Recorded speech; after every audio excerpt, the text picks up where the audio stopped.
valley's deep and the mountains so high. If you wanna see God, you gotta move on the other side. Bien avant les gorges de la Carranza, il y a déjà des passages un peu aériens et il faut franchir au fond là, vous voyez, un tunnel. Très joli comme itinéraire, un peu, faut faire un peu attention, vous voyez les pieds. C'est monopied, regardez, c'est beau. Regardez.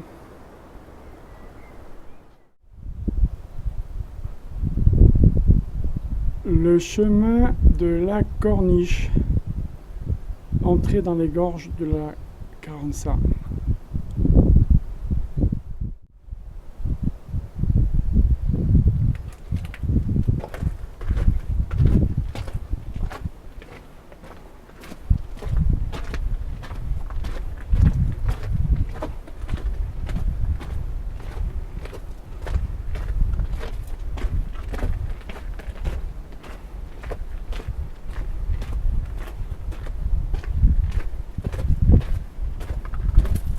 Entrer dans les gorges de la Carranza.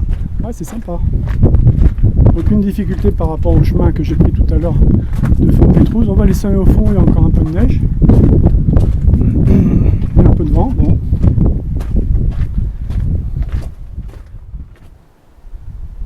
Ça y est, on rentre dans la gorge.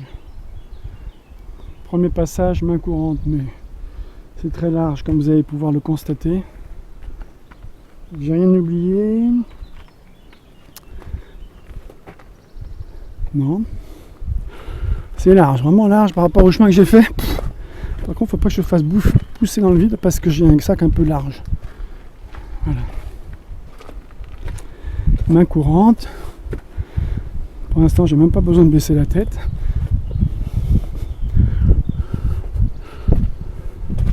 Il y a un peu d'F. Ah oui, il faudra baisser la tête là. On arrive au niveau de la rivière et là, oh, on va faire un peu de via ferrata. Oh, c'est bien ça. Le pont de Singe.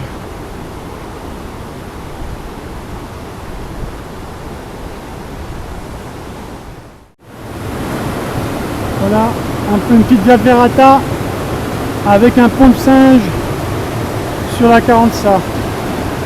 Bon, c'est vraiment, c'est pas pour les gamins quoi. Un peu trop délicat. Monter dans les alpages au-dessus du refuge avant l'arrivée de la pluie. On voit en arrière-plan le refuge où j'ai bu 2 Coca-Cola et une bière.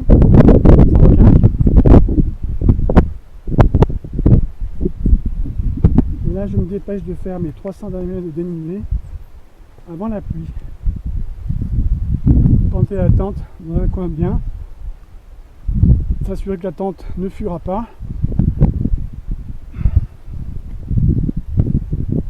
La tente, c'est une sorte de petite maison. Un coin pittoresque pour se reposer et dormir. Comme le temps était légèrement menaçant, moi j'ai préféré ne pas dormir plus haut au lac. Il me reste 800 mètres de dénivelé simplement pour atteindre les crêtes de demain au-dessus du lac, donc ça va. Je suis à 2050 là. On voit que c'est pas mal. Lever de soleil en montant vers le lac de Carranza. La crête du fond face à nous, c'est celle-là que je vais faire ce matin. Ouais, ça commence à être terrain alpage montagne, c'est bien. Il est 7 h du matin. Je cherche le lac, le grand lac, et je le trouve pas. Je trouve un petit truc là, mais c'est moche, c'est pas un lac. J'ai l'impression qu'il a été comblé. Je sais pas. En tous les cas, c'est joli. Hein. Ça a gelé ce matin. Il y a de la gelée blanche sur les herbes. Allez, je continue. On m'appelle Désiré. Je suis le lac de Carranza. Je vais passer par derrière là, mais je sais pas où je sors. Le col de la Vaca, je sais pas où il est. Peut-être là, je sais pas du tout. Ah, peut-être par là-bas. C'est pas net. Bon, on verra.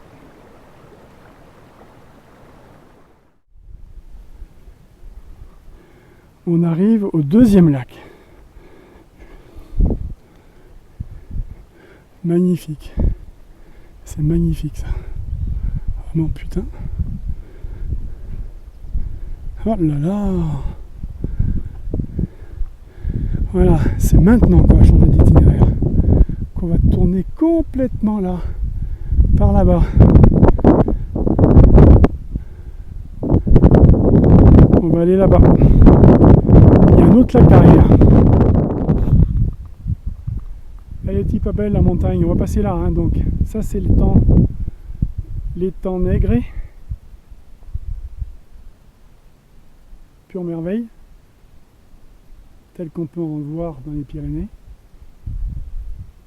Avant certainement, ça devait être un beau glacier. Mais il faut revenir à quelques millions d'années en arrière. Il y a du marbre, cette veine là, c'est du marbre. Donc le pointe du géant, c'est celle-là. On va passer par là, derrière cette croupe, au col de la Vaca. Là, il y a certainement une vache qui a du sperme, parce que vraiment, il faut en vouloir de monter encore là-dedans. Et puis, on va contourner ce pic là qui est à 2008. Là, en ce moment, il est à 2005. Pour ensuite traverser vers le col qu'on verra dans 1h30. Il reste 300 mètres de dénivelé pour monter. Après, c'est globalement de la descente.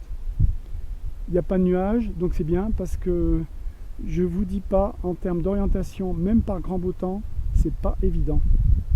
Donc partant de brouillard, c'est probatoire comme c'est pas permis. L'Estagny bleu, traversée du névé à 9h du matin. Ben, il ne me pas que la neige soit gelée quand même parce que voilà, c'est une année avec peu de neige. Il n'y a pas beaucoup neigé, il n'y a pas eu beaucoup de précipitations, mais on est quand même début juin et il y a encore quelques petits névés. Une année normale, j'aurais dû mettre les crampons certainement en dessous. Col de la Vaca. C'est le petit chemin là, j'ai un isard qui descend par le centre. C'est marrant, je pense pas que vous voyez, mais c'est génial.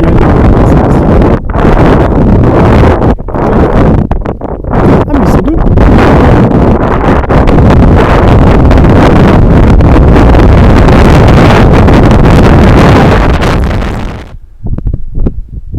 Voilà l'itinéraire par la crête.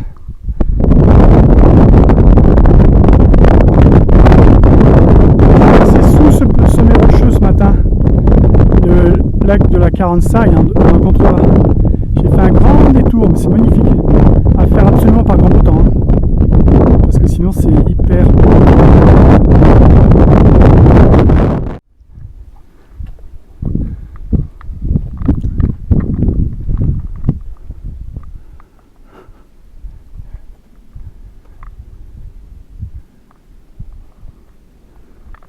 Vous êtes super bien là. C'est le paradis pour vous là. Hein, c'est le paradis.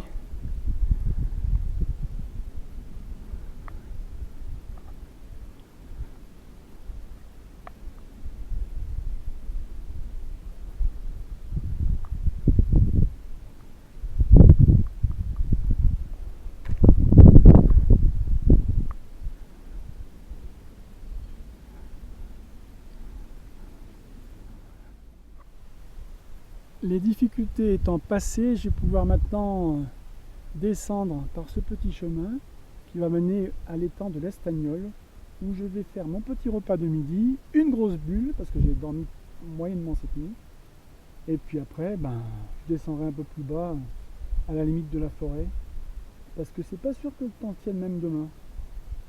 Je me méfie de la météo. Voilà, ben, c'est fantastique. En plus ça, bon, les difficultés sont passées maintenant. C'est simple, la descente est facile. Les difficultés d'orientation étaient au-dessus. Technique était au-dessus du lac. qu'est-ce qu'on est bien là, loin de tous les tracas de la vie quotidienne. À 2008, il y avait des randonneurs qui font une partie de la traversée des Pyrénées. Ils étaient ennuyés parce que quand ils basculent côté Espagne, même s'ils sont vaccinés, ils sont obligés de faire un test PCR tous les 3 jours. Alors, quand tu es en altitude, c'est vachement pratique de faire un test PCR. Donc ils ne savaient pas trop comment faire. Moi j'ai fait, la boucle que j'ai faite, elle a suivi la ligne frontière, la frontière pendant 2 heures, 2-3 heures là, quand j'étais vers 2008. Mais j'ai jamais basculé vers la vallée quoi, espagnole, donc je suis resté toujours de ce côté-là. Maintenant je rebascule sur la France en descendant la vallée d'Ori. Je suis à l'Estagnol, le lac, l'étang plutôt, très peu profond, il fait peut-être 50 cm de profond. Je pense pas qu'il y ait beaucoup de bestioles dedans. C'est qu'il y a beaucoup de vaches l'été qui doivent faire leur déjection là. Enfin bon, c'est pas grave. Là, je pense que je vais buller après avoir mangé. Et je continuerai à descendre un peu plus parce que je ne sais pas trop la météo de demain. En plus, là, il n'y a toujours pas de réseau. Hein. Depuis le début de la balade hier, pas de réseau. Vallée de Carança, pas de réseau. Sur les crêtes, pas de réseau. Ici, pas de réseau. Donc la météo, je ne sais pas comment elle va être. Mais moi, c'est pas grave, je descends. Allez, à plus. La vallée de l'Ori, plus accueillante que celle de Carança quand même. Hein. Pour l'instant, c'est bien moins casse-pattes. Mais je pense qu'en bas, ça sera pas pareil. On voit pas d'ici. On va avancer un peu, vous verrez.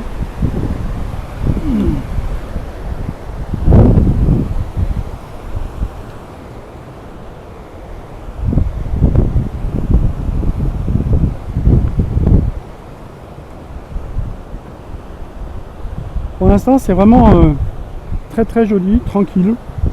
Pratiquement pas de cailloux, beaucoup de pâturage, beaucoup de marmottes et d'isards. C'est impressionnant. Bon, c'est plus minéral que de l'autre côté, peut-être que c'est pour ça aussi. Parce que le côté 40, c'est très minéral. Faut chercher les touffes d'herbe. Et là, qu'est-ce que ça donne derrière?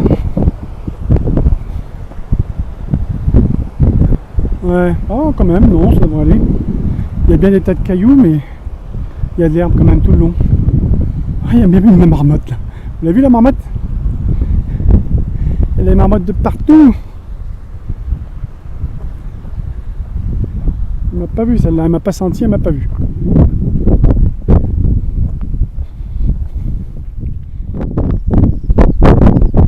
Vallée d'Ori. Je pense même que ça doit pouvoir se faire à ski de rando si le bas est pas trop compliqué. Parce que elle était quand même assez large. Bon, les questions d'idéologie, il faut quand même être sur l'idéologie correcte quand même. Hein. Mais en ski de rando, sur 2 jours, ça peut être intéressant parce que c'est une vallée qui est très profonde.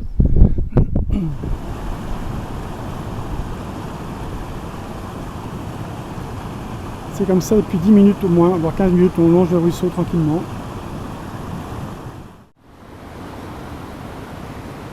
Une petite plateforme juste pour la tente.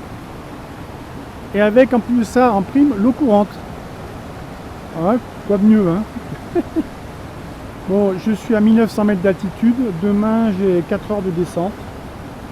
Donc, même si le temps est mitigé, ça devrait le faire.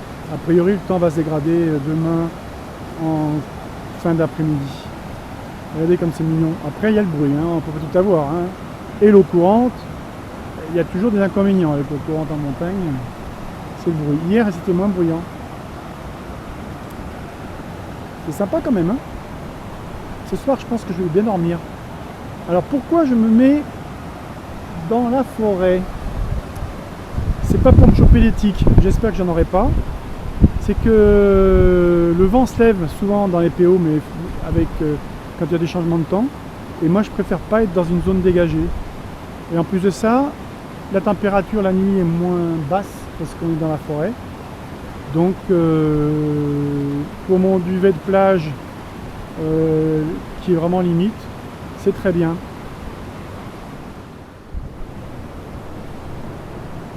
Ça relève toujours du miracle.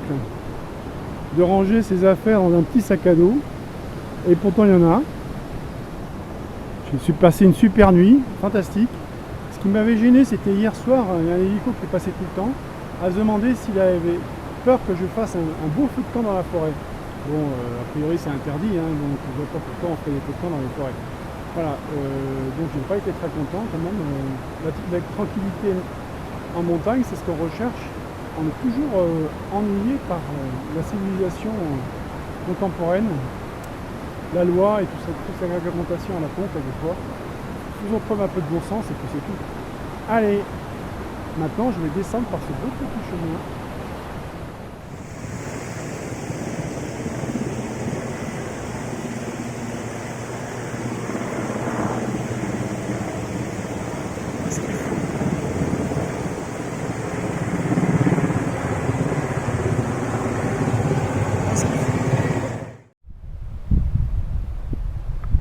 Voilà la haute vallée de l'Ori, juste au-dessus du refuge.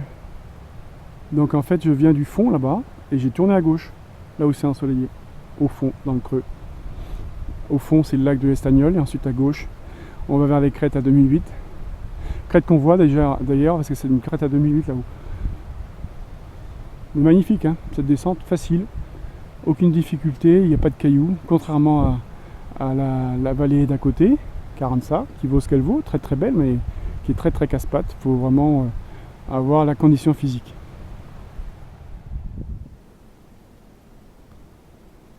Sur le petit sentier qui m'amène à Praz-Balaguer, on voit le début de la plaine de Font-Romeu. Le Carlite tout au fond à gauche, peut-être tout blanc là, j'en suis pas sûr. Ah, c'est joli quand même, hein. Même ce chemin-là, regardez.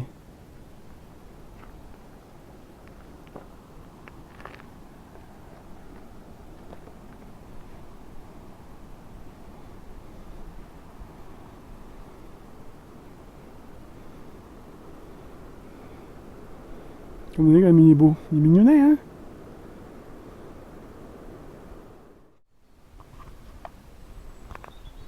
Je ne savais pas qu'on pouvait faire un mixte train jaune et rando. Bon, c'est peut-être une bonne idée pour faire des trucs faciles. Sans être trop loin de la gare. C'est marrant. En pleine nature, trouver un panneau en grand gare. Ça surprend beaucoup.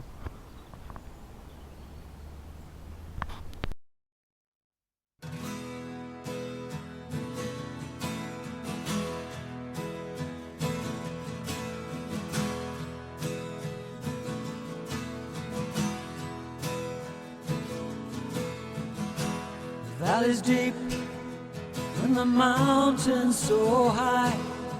If you wanna see God, you gotta move on the other side.